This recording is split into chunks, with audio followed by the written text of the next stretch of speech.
regular soundstage. This is our subway stage. So it's a soundstage built to look like a subway station. The scene up on your monitors is from an episode of the Fox show Bones from about 8 years ago.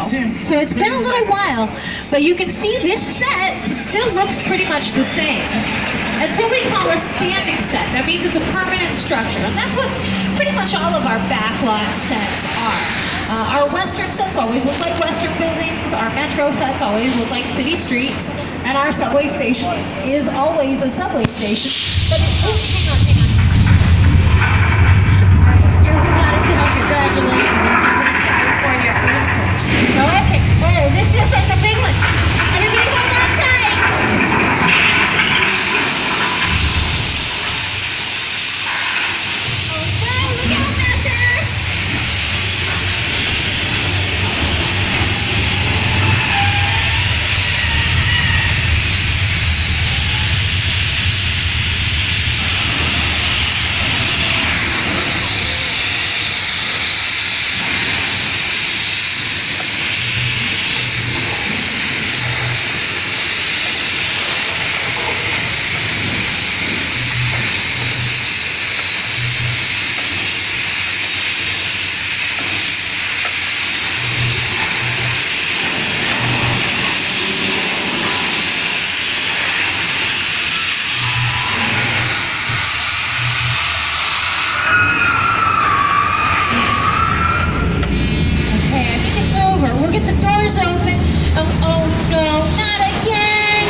Survived a simulated earthquake inspired by a 1974 movie, Earthquake.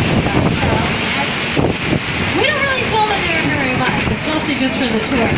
But they did use that set in an episode of Bones. It was called Bones on the Blue Line.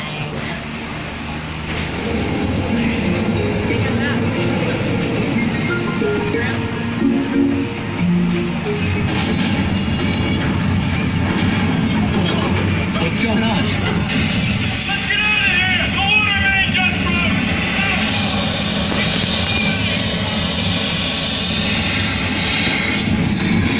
Oh man, that's a lot scarier on TV.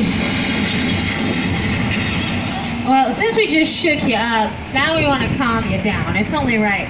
We're going to take you to the most relaxing part of our backlot now. We have a beautiful little beachfront town here called Amity Island. Now, Amity is more of an East Coast beach than a West Coast beach. You can see right away this has more of like a Cape Cod, Martha's Vineyard type of a feeling to it. It's not Malibu.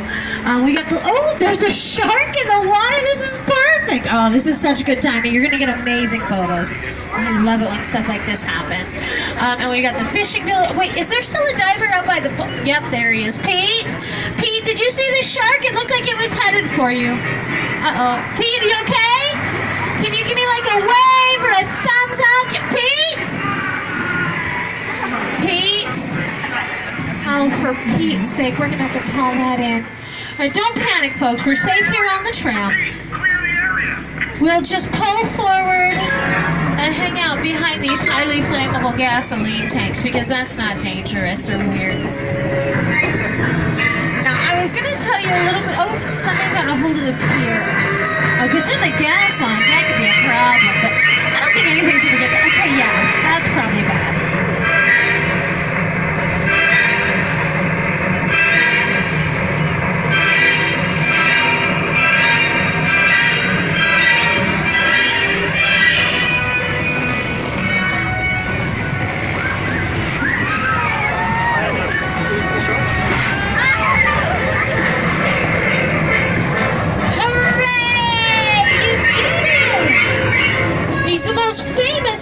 Our backlot tour, that's Bruce, the mechanical shark.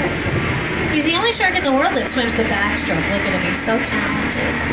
He's very professional, very well behaved. Very different from the shark Steven Spielberg worked with when he was filming Jaws. That shark was all kinds of trouble. And you don't have to take my word for it.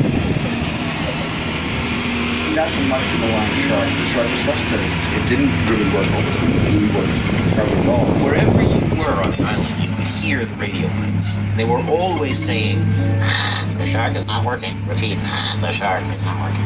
We just waited around. We just waited and waited and waited. The sharks were well enough for a while there and things that all happened. So I feel the shark a lot.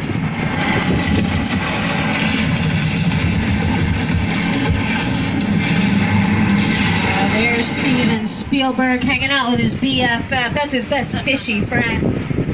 They did a lot for each other. Around here we call the shark Bruce because that's his name. Steven Spielberg named the shark Bruce after his lawyer. That's true.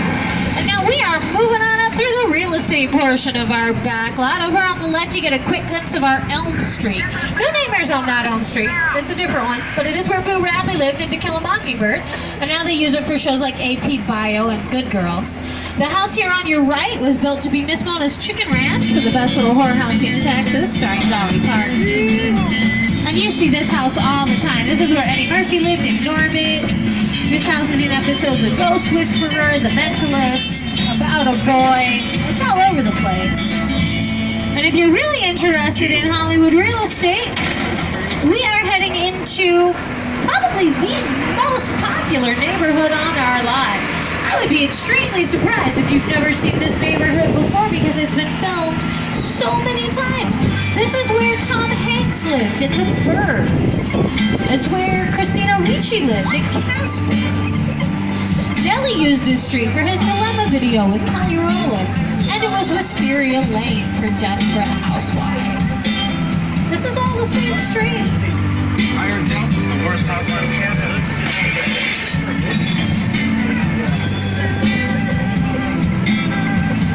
Now, if you're having trouble recognizing any of the houses, don't feel bad. They've been changed quite a bit. They're constantly changing. Just since Desperate Housewives went off the air, this street has been used for more than 300 different film and TV projects, and they all come out and make their own adjustments, whether to one house or whether to the whole street. This house here at the very end of the street, at the cul-de-sac, is being used for a new show called Abby's, and when you see Abby's, you will see that house a lot, because it is a big part of the show.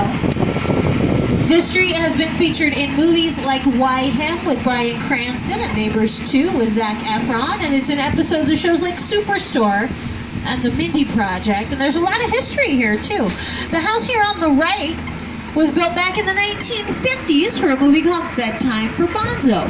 The blue house on the left-hand side is where Tom Hanks lived in The Burbs, and then right next to it, the green house is a reconstruction of the Leave It to Beaver house.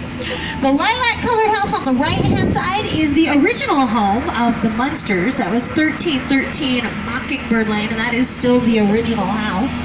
This whole street was put together right around the end of the 1940s, going into the 50s, about the same time that television was really coming in. And so a lot of early TV shows like to film on that street. It's been an extremely popular filming location ever since it was first built, and still today is one of the most popular neighborhoods on our lot. As we continue up the hill, we leave that little suburban neighborhood behind, and it seems like there's not a whole lot here. That's not really true.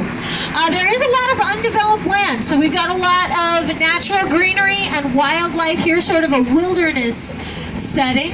And they've left things a little bit wild here on purpose. So if our sitcom actors decide to go camping, we have a great place to film our camping sequences, or if our CSI detectives need a place to find a dead body, they can find it out in the woods out here. They used this stretch of road, actually, in the Sandra Bullock movie Bird Box, which is on Netflix right now. This is part of the wilderness that they have to get through in that movie. And then up ahead, around the corner, is a neighborhood that really doesn't look like anywhere else on Earth. We're about to be seeing Whoville from Dr. Seuss's How the Grinch Stole Christmas. And when they built Whoville for the movie, it was huge. But this is all that's left now, just these 3 little Who houses. And it really is like nothing else in the world. These houses are so cute and unique. But I worry about the Who's because out here on the back lot, they're living right next door to a psycho. This is the Bates Motel where Norman Bates met all of his victims.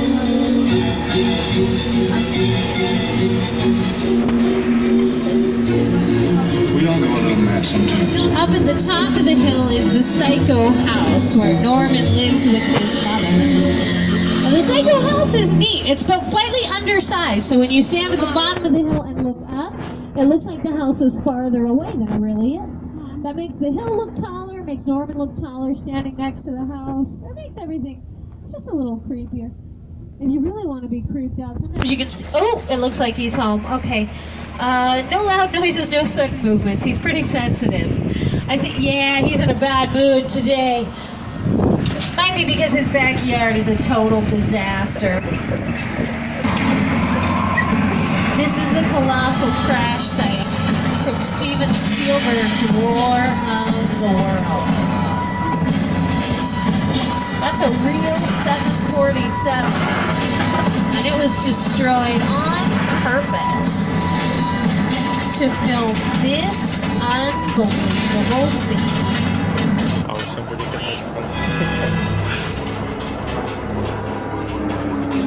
The airplane crash site set is a perfect example of a set that is all designed around a vision that Steven had. We first began to sit down to talk about War of the World. I thought, what if the 747 goes down right in a big neighborhood? Because it's just something you don't see. You're doing good. You're doing good. Keep listen to me. Listen to me. Listen to me. You close your eyes, okay? Okay, I'm closed.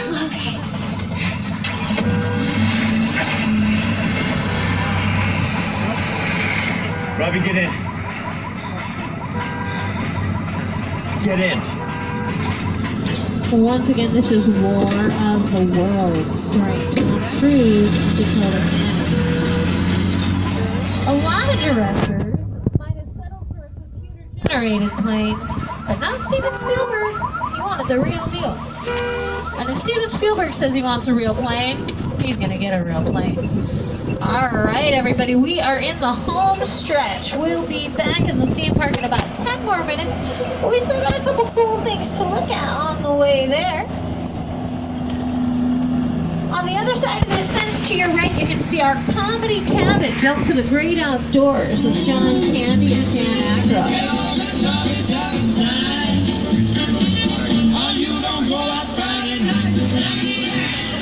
And this cabin is neat. It's what we call a practical set. They can film both indoors and outdoors. There's pieces of the walls and roof that just come right off so that they can get their lights and cameras inside there.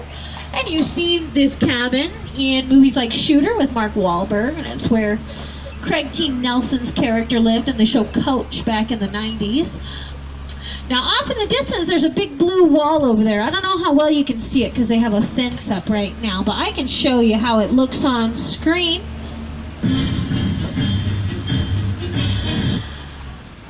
You take that backdrop, you paint a sky up on the wall, you fill the reservoir up with water, boom, you got the whole ocean. That's Jaws: The Revenge.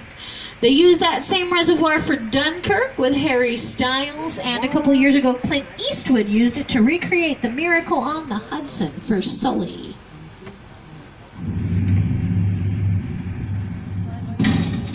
Evacuate.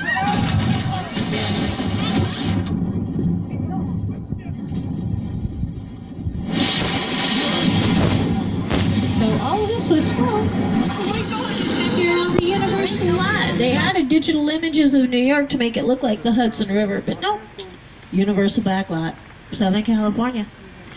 All right, everybody, we want to end our tour with a bang. So in just a minute, we're going to treat you to a little something that we call Fast and Furious Super... Oh, hey, what's going on? Look, this might be more serious than I thought. What do you... What just happened?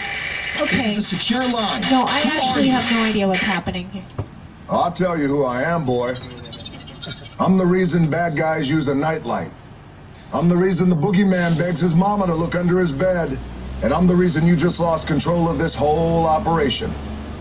My name is Special Agent Luke Hobbs of the U.S. Diplomatic Security Service, and as of 16.9 seconds ago, I'm the man in charge. Oh, I'm good with The that. hell you are. Oh, okay. Let me clue you in on two things, sweet cheeks. One, there's a high-value witness from the Federal Protection Program aboard your vehicle. What? And two, an international crime syndicate led by Owen Shaw is honing in on this vehicle to take that witness out. Shaw's as ruthless as they come, and he'll stop at nothing to eliminate his target. Every living soul on this vehicle is in serious danger.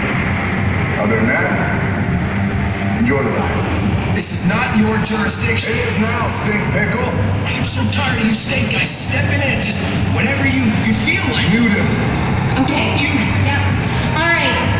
So we weren't supposed to tell anybody about the government-protected witness on the tram, but I guess now that y'all know about it, let's check in with our contact here in the garage. His name is Roman Pierce, and he'll tell us what to do next. Hey, yo! It just got here. All right, I got it. But listen, hello, beautiful people, particularly you right there missing the third row. How you doing? You good? My name is Roman Pierce. Pleased to meet you. My buddy Hobbs asked us to stash you from Shaw for a while. So we brought you in our secret spot. We're having a few friends over. It's a little messy, but it's all good. The more the merrier. Especially you right there in that third row, like I was saying. So look, see over there? That's Hobbs' urban assault vehicle. Best truck the U.S. government can buy.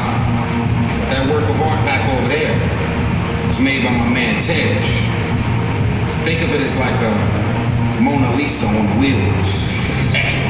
So did you break it down to them? What's that?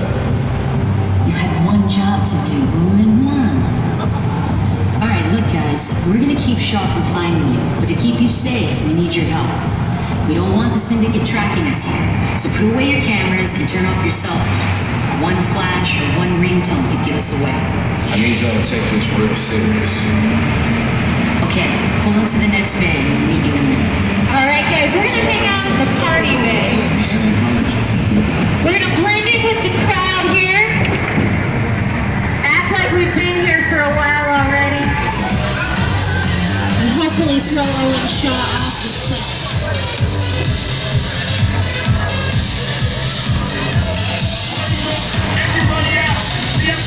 What? No. We're blending in with the crowd. No, we want those people. Wait, where are you going? Come back!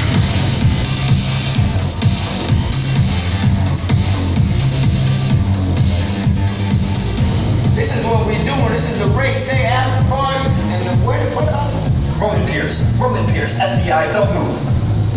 Him? That's right, party's over. You know how long I took to iron this shirt, man? I'm not.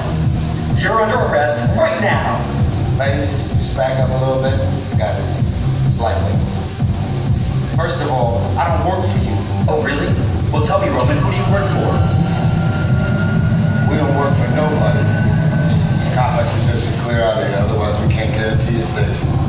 Guarantee my safety? I'm the one holding the gun. Yeah, but mine's a whole lot bigger than yours. Hobbs, escort this novice out. Let's go, Cookie Puss. You got an ugly suit on, man. It's cheap. Somebody out there really pissed off Shaw. It's gonna get ugly fast. Yeah, don't worry. Lucky for you, our whole family will protect you. Are you kidding me, Roman? You didn't shut off your phone, bro? I gotta call you back. I'm in another side. See what I'm talking about? Call you back. Man. It was on vibrate. Shaw texted us. I just can't hold him forever. Letty, Roman, we're up. Try to move that vehicle. It's about to get real interesting. My Mona Lisa's all warmed up right next door. Roman, grab your truck.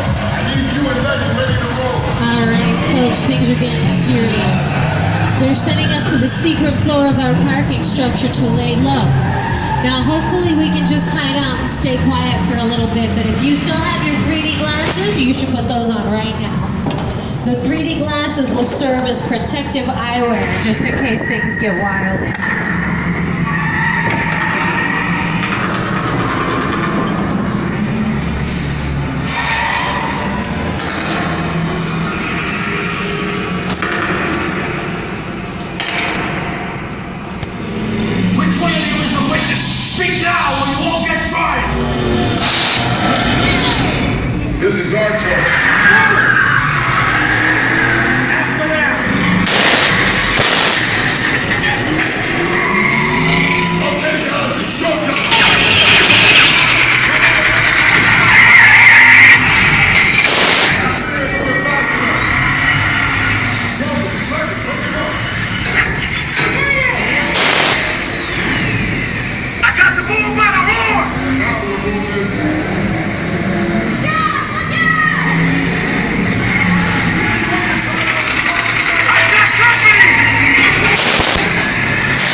Drone's lining up the missile shot!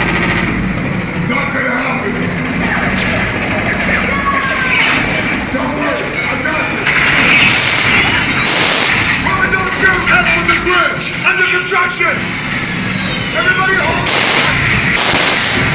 It's an entrance! I'm done!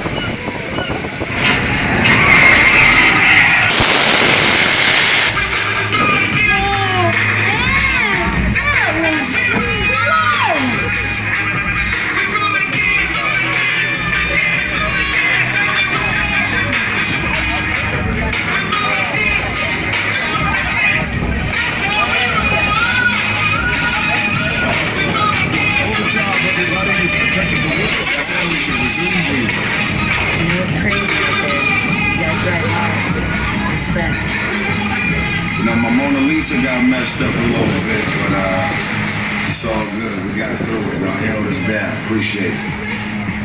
They say the bigger the family, the stronger it is. You guys did good out there. And you're welcome to join our crew anytime. That was Fast and Furious Supercharged. That's the grand finale of our studio tour. So the only thing left to do is get you all back to the theme park to enjoy the rest of your day. But before we say goodbye, I'm going to ask for your help for just 1 second. Let's have a great big round of applause for our driver, Terry, for